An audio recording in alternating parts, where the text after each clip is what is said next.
something wrong with him. I don't know if he's cursed or if it's something with his brain, but the only thing he ever says is, I like trains. I like trains. I like trains.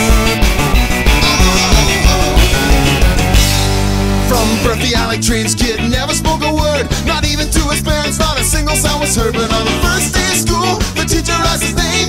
All he did was smile as he said, I like trains. I like trains.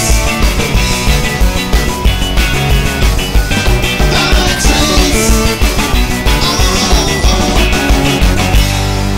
They put him on some Ritalin to see if that would help. The doctor found the perfect dose and asked him how he felt. He stared at the doctor with a little creepy smile, and the I like trains kid said, I feel great. he got a fancy job and he straightened out his life. He met a nice girl who he asked to be his wife. As he stood at the altar and prepared to say the vows, he put a ring